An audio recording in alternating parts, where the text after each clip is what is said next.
Ini nggak main-main, cukup keras postingannya dan bisa dibilang ini termasuk tindakan tercela. Nih, sampai segitunya anjir. Lu pikir lu gagah? Lu tuh letoy, ngerti letoy. Masih mending anak Prabowo, dia punya karya bukan hasil minta ke orang tua. Assalamualaikum warahmatullahi wabarakatuh. Kembali lagi di channel Prayoga Muhammad. Gimana kabar kalian semua? Semoga baik-baik saja ya, dan dilancarkan segala rizkinya. Lagi rame banget ini. Sebenarnya udah beberapa hari yang lalu ya, di X ya tentunya, banyak yang membicarakan soal akun Fufu Fafa. Punya siapakah ini? Dan ternyata setelah ditelusuri oleh netizen yang budiman ya kan, dengan intuisinya, wis keren lah pokoknya, akhirnya ketemulah siapa pemilik akun tersebut. Nah, yang jadi masalah di sini teman-teman semua, ketika itu akun di Kaskus ya. Banyak sekali komentar dari akun tersebut yang menghina, bisa dibilang dikatakan dalam tanda kutip menghina ya Pak Prabowo yang dimana saat ini beliau terpilih menjadi presiden ya kan. Nah, maka dari itu yang akhirnya rame banget dikomentari oleh para netizen, dan juga ini wah kacau sekali sini. Kok bisa gitu ya? Karena terindikasi kalau memang itu Gibran terlihat dari postingan Kaisang yang mengatakan selamat ultah ibu sama mas. Nah di sini manggil tuh ya @rkgbrn. Nah ternyata di akun Fufu Fafa ini tertulis di situ Twitter @rkgbrn. Nah itu menandakan bahwasanya akun tersebut itu punya tetetenet. Wadidaw sekali nih ya. Oke teman-teman semua, kita langsung saja lihat komentar daripada netizen. Agak telat gue bahas ini soalnya gue nyari-nyari satu bukti yang kuat kalau itu beneran akunnya Gibran. Jadi akhir-akhir ini lagi rame banget, lagi trending Twitter dan TikTok soal postingan lama di Kaskus yang diduga punya Gibran. Nah ini nama akunnya, Fufu Fafa. Di situ juga dicantumkan akun Twitter dan terkonfirmasi oleh postingan adeknya, Saekang. Ini nggak main-main, cukup keras postingannya dan bisa dibilang ini termasuk tindakan tercela. Nih, ada tentara pecatan lah, Wolen City of Kampret lah, stroke ringan lah.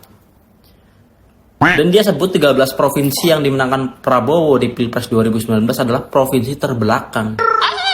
Dan yang paling kurang ajar adalah ini. Sampai segitunya anjir, lu pikir lu gagah? Lu tuh letoy, ngerti letoy. Masih mending anak Prabowo, dia punya karya bukan hasil minta ke orang tua. Ini yang katanya sopan santuy. Nih gue kasih linknya ya, lu baca sendiri, gak ada sopan santunnya. Nih, ayo anak-anak Mulyono keluarkan cebok no jutsunya. Abis nyebok, lu jilat tuh. Najis. Gue nggak bisa bayangin sih ini cara nyebokinya gimana nih kalau udah terbukti itu ya akibat sifat intelijen daripada netizen ya kan.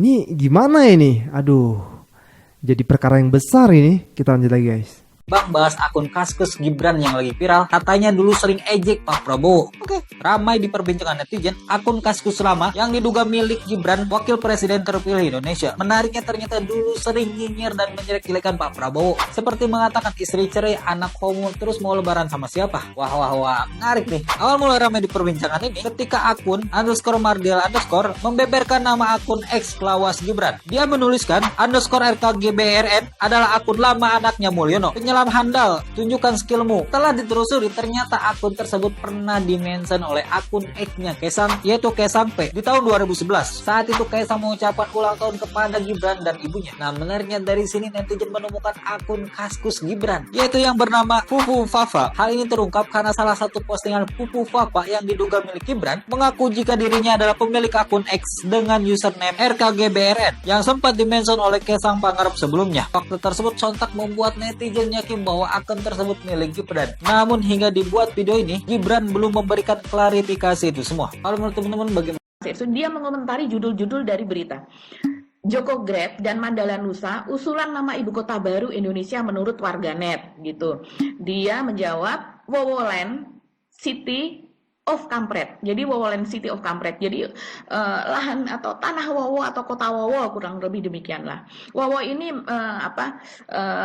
kepada Pak Prabowo ya, sering disebut itu kalau oleh netizen. Kemudian ada judul dugaan tim mawar dibalik kerusuhan 22 Mei. Prabowo Sandi ngaku nggak kenal. Kasian Lowo katanya. Kesaksian Tajudin yang disuruh Kiflan, ini adalah Pak Kiflan Zen, tembak Luhut Wiranto BG Goris. Dia menulis lagi, mampus Lowo. Aduh, luar biasa. Realcon 84%, ini 13 provinsi yang dimenangi Prabowo. Komentarnya adalah provinsi terbelakang. Jadi ya, siapa yang tidak provinsi yang pada tahun 2019 lalu provinsinya menang memilih Pak Prabowo itu disebut sebagai provinsi terbelakang. Dan ada lagi yang lainnya Mas Hersu, Prabowo bikin surat wasiat kalau terjadi apa-apa terhadap saya. Itu yang dibuat di Sahid ketika itu dia menyatakan itu. Ya, kata Gibran wek-wek depresi katanya. Jadi dia dalam keadaan depresi membuat surat wasiat. Ada lagi judul guru ngaji ini melecehkan 20 gadis dan dikomentari oleh Gibran pasti pendukung Prabowo. Halo guys. Belakangan ini media sosial kita diramaikan dengan postingan-postingan dari Kaskus. Pernah main Kaskus? Kalau kita lihat ya, saat ini ramai sekali akun Fufu Fafa, postingan-postingan lamanya. Nah, Gibran Rakabuming Raka, anak Presiden Joko Widodo, disinyalir pernah menggunakan username Raka Genarli dan Fufu Fafa ini di Kaskus. Nah, ada beberapa jejak digital lah yang masih tersisa dari akun ini, termasuk postingan dan komentar-komentar yang menunjukkan minatnya dalam segala hal gitu ya, dari musik, gaya hidup, isu sosial gitu, dan politik. Nah, akun Fufu Fafa ini adalah username yang pernah digunakan oleh Gibran di Kaskus. Nah, meskipun akun-akun ini memang sudah tidak aktif lagi, tapi ya setidaknya akun-akun ini memberikan gambaran tentang minat, aktivitas gitu ya, dan masa lalu Gibran lah saat itu. Nah, kalau sejauh yang kita lihat ya dari media sosial ini, dari kasus ini kok ngeri sekali ya komentar-komentarnya itu ya. Menghina Pak Prabowo, menghina anak Pak Prabowo ya, dibilang homo, menghina perceraian Pak Prabowo, jenderal pecatan, bahkan menghina fisik ya dengan dibilang apa tuh kalau nggak salah stroke ya karena bibirnya miring dan sebagainya. Ya di samping soal hal-hal yang berbau cabul, menghina Prabowo, menghina anaknya, bahkan menghina PKS, menghina Demokrat, menghina AHY, menghina SBY, bahkan menghina buruh ya, kaum buruh, dibilang mental pengemis lah dan sebagainya. Jadi kalau kita lihat mayoritas komen-komen di akun Fufu Fafa ini terbagi dua ya. Terbagi dua spektrum nih. Yang pertama adalah soal selangkangan dan yang kedua ya soal hinaan. Entahlah ya. Saya kadang nggak percaya juga kalau ini adalah akun anak presiden gitu. How come anak presiden bisa berkomentar serendah itu? Kita juga sama-sama ingat ya, Pak Prabowo kelihatan begitu dendam dan marahnya ketika Pak Anies Baswedan menilai kinerjanya 11 dari 100 saat menjadi Menhan ini. Nah, kira-kira bagaimana ya perasaan Pak Prabowo melihat komentar-komentar dan postingan Fufu Fafa ini? Nah ini Bang yang gue pertanyakan juga ini, bagaimana perasaan Pak Prabowo ketika melihat komentar-komentar dari Fufu Fafa itu yang ternyata adalah titik-titik. Waduh, gak kebayang deh ya. Orang ketika debat itu aja sama Pak Anies dikatain 11 dari 100 saja sampai per hari ini ya, kemarin di Kongres Partai Gerindra ya, beliau masih juga tetap menyenggol soal itu ya. Apalagi ini loh, waduh. Yang ternyata memang ya itulah, jelas banget kan. Nggak nyangka sih seorang anak presiden bisa kayak gitu ya. Kata-katanya luar biasa sekali. Dan tentunya ini kelanjutannya bagaimana nih? Soalnya kadang-kadang yang kayak gini malah hilang gitu aja kan. Ya udahlah kita serahin aja sama orang-orang yang ya gitulah, bingung juga mau jelasin. Oke teman-teman semua, ini ada juga nih ya berita di TikTok nih kemarin. Per hari ini ya, Pak Anies Baswedan di CFD itu rame banget yang ngerubung gitu. Bahkan di situ ada juga Pak Pramono dan juga Bung Rano Karno, ya biasa aja gitu yang ngerubung, nggak sebanyak yang ngerubung Pak Anies Baswedan gitu, yang tentunya ini menandakan bahwasanya memang rakyat Jakarta menginginkan Pak Anies Baswedan untuk maju di Pilgub DKI walaupun tidak bisa gitu ya. Oke, kita lihat dulu videonya.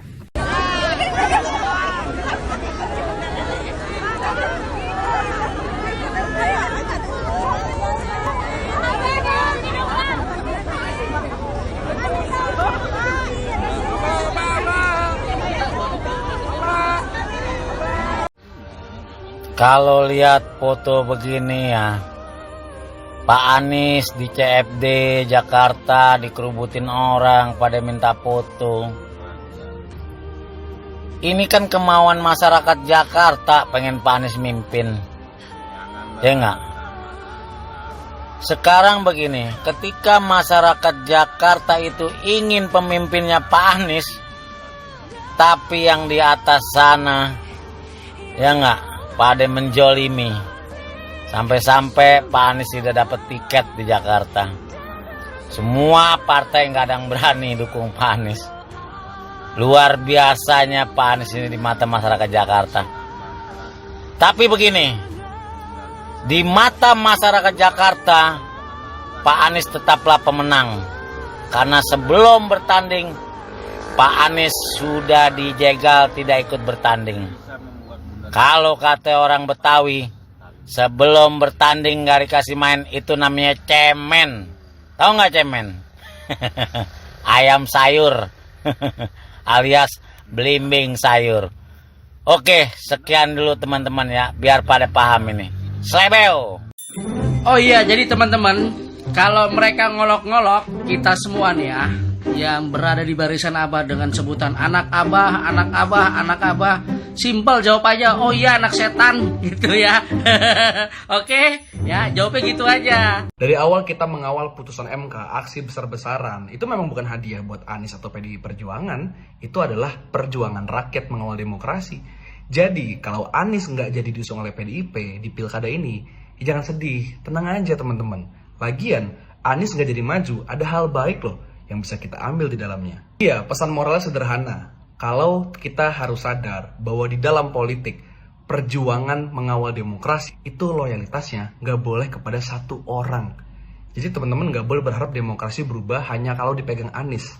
Kita pernah ada masa di mana kita berharap ke satu orang tunggal, namanya Joko Widodo. Kita sebut dia New Hope, kita sebut dia Satria Piningit, dan end up Jokowi malah menjadi sosok otoritarian dan perosok demokrasi itu sendiri. Jadi ayo kita stop yang namanya nabiisme atau idolisme tersebut. Perjuangan mengubah politik harus jadi perjuangan satu generasi. Nggak elok juga lah, nggak bijak juga. Kalau semua beban hari ini diserahkan kepada Anies Baswedan, capek juga jadi Pak Anies. Tapi sisanya oke-oke aja kan, it's fine. Toh Mas Anies juga diwawancara, bikin video dengan sangat happy kan, wajah dan juga nadanya. Dan Mas Anies di situ nyebut kalau dia akan menempuh jalur membuat partai politik. Nah gitu dong bagus. Bayangin kalau Anies jadi gubernur DKI, dia nggak akan pernah fokus untuk bikin parpol, untuk evaluasi diri dan memperjuangkan nilainya, integritasnya ke dalam institusi politik. Dia nggak akan bisa tuh kalau dia jadi gubernur. Jadi ada pesan moral, Anies nggak jadi gubernur adalah kita butuh tokoh oposisi eksternal. Kalau Anies gubernur DKI, Anies ya adalah perpanjangan tangan presiden di DKJ atau DKI gitu. Tapi kalau Anies sekarang adalah tokoh di luar pemerintahan, dia bebas mau ngapain, bikin parpol, menjadi tokoh oposisi, menjadi tokoh kebaharuan, perubahan. Lebih bagus loh buat bangsa kita dan generasi Z, Alpha dan seterusnya. Soekarno membuat partai politik di usia 26 tahun. Hatta membuat Perhimpunan Indonesia di umur 25 tahun. SBY membuat Partai Demokrat di usia 52 tahun. Dan sekarang Anies usia 55 tahun, usia yang tepat untuk membangun ideologi partai politik dan buktikan kalau memang parpol itu bisa bersaing dan meraih banyak suara. Walaupun perjuangannya susah banget, karena bikin parpol itu mesti bikin di 38 provinsi itu kantornya, terus di level kota ini mesti sekian puluhan persen, di level kecamatan sekian persen, belum lagi SK Kemenkumhamnya, kalau partai itu mau dianggap sah, ya harus ke pemerintahan pusat. Yang mana pemerintah pusatnya masih dipegang oleh Prabowo dan juga anaknya Mulyono.